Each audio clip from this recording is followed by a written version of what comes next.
my 2002 Jeep Grand Cherokee W2. Going to be making this video how to cut out your rocker panels so you can install rock sliders, get rid of that ugly rough spot that always ends up in the back. You can see mine are pretty beat up, hit a few rocks with them.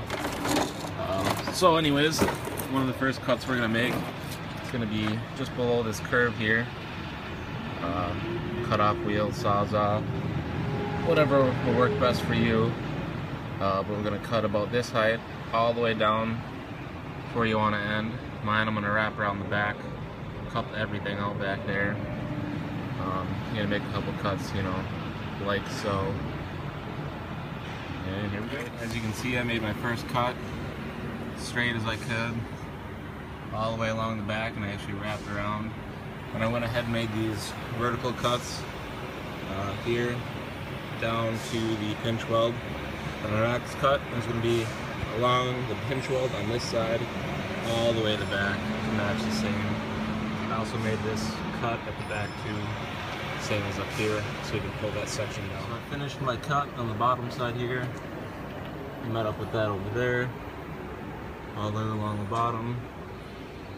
Now you should be able to pretty much pull it off, exposing the next layer that we're gonna have to cut. These scrabblers here.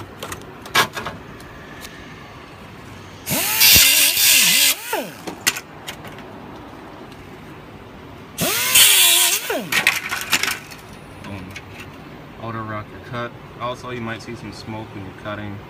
Got all this foam stuff behind here.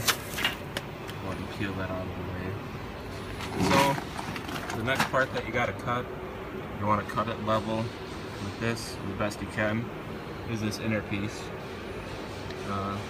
Again, you can use a cut-off wheel. Just try and cut as level with that as you can. That'll give your 2x6 piece of steel something else to rest on while it's up in there. This piece right here is double thick, so after you cut through this wall, there's actually another wall filled with foam in between here, behind it. I don't know how well you can see in there, but you can kind of tell. You got two levels to cut through there. And you also want to cut through your pinch weld completely, all the way to the back side.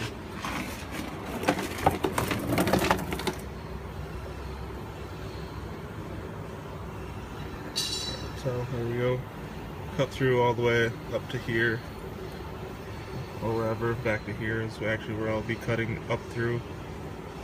Then our cut after that is going to be on this bottom piece, about a 1/4 inch away from the back piece, from back to front.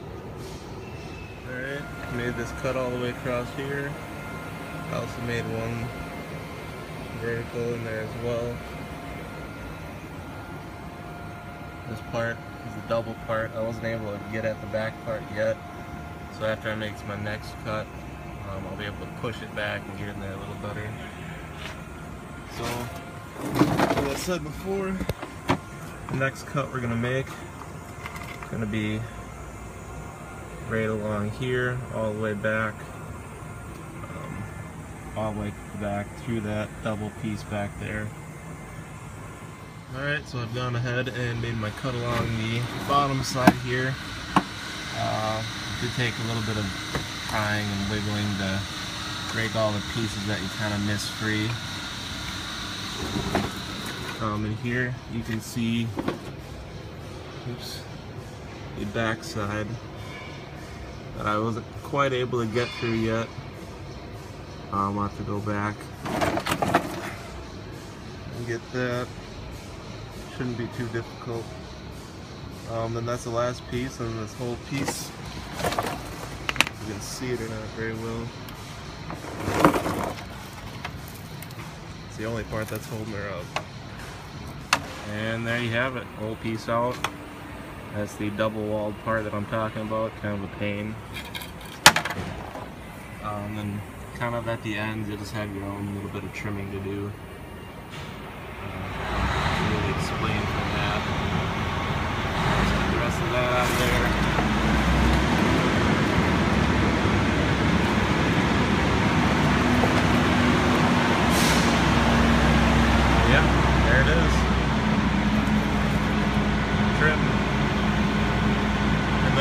your 2x6 up in there.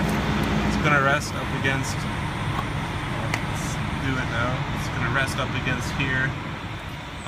That way, rest across that. You're going to weld it across the bottom and then across on this outside here. This stuff's just going to act as another spot for it to push up against.